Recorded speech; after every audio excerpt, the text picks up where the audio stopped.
السلام علیکم ورحمۃ اللہ وبرکاتہ۔ بسم اللہ والصلاۃ والسلام علی رسول اللہ، اما بعد۔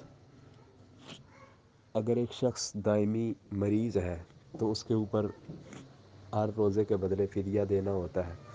لیکن جیسا کہ آپ کے بقول کہ اگر فدیہ دینے کی بھی طاقت نہ ہو، دیکھیں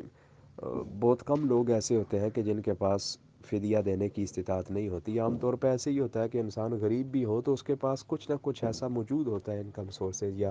اپنا کوئی مال یا اپنی اولاد موجود ہوتی ہے کہ جو اس کی طرف سے فدیہ دے۔ مثال کے طور پہ میرے والد صاحب بالکل آخر میں جب کینسر کے پیشنٹ تھے تو وفات سے 2 سال پہلے وہ روزے نہیں رکھ سکتے تھے، یعنی وہ روزہ رکھتے بھی تھے تو 10 بجے ایک دفعہ انہوں نے کوشش کی تو 10-11 بجے ان کو انتہا درجے کی بھوک لگ گئی، وہ بھوک پیاس نہیں برداشت کر سکتے تھے، تو پھر آخری 2 سال کے روزے نہیں رکھ سکے۔ تو یعنی یہ چیز بتانے والی نہیں ہے، لیکن میں صرف آپ کو بتا رہا ہوں کہ اولاد کے ذمے ہے نا، کیونکہ اولاد جو کماتی ہے وہ والد کا ہی ہے، تو ان کی طرف سے ہم نے فدیہ دیا تھا۔ تو ظاہر سی بات ہے کہ اگر کوئی شخص دائمی مریض ہے تو اس کے جو اہل و عیال ہیں، یعنی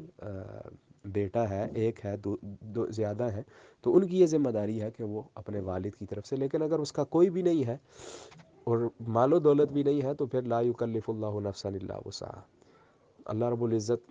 ایسے شخص کے اوپر کوئی مواخذہ نہیں کریں گے، کیونکہ ایک شخص کے پاس استطاعت ہی نہیں ہے اور دینے کے لیے بھی کچھ نہیں ہے، تو پھر اللہ رب العزت اس سے نہیں پوچھیں گے، کیونکہ وہ اس چیز کا مکلف ہے ہی نہیں ہے۔ لیکن اگر اس کی طرف سے کوئی دوسرا ادا کر سکتا ہے، یعنی مثلا بیٹا یا اس کے پاس کوئی ایسے سورسز موجود ہیں کہ جس سے وہ دے سکتا ہے، تو پھر اس کو دینا چاہیے۔ ھذا ما عندی واللہ اعلم بالصواب، والسلام علیکم ورحمۃ اللہ وبرکاتہ۔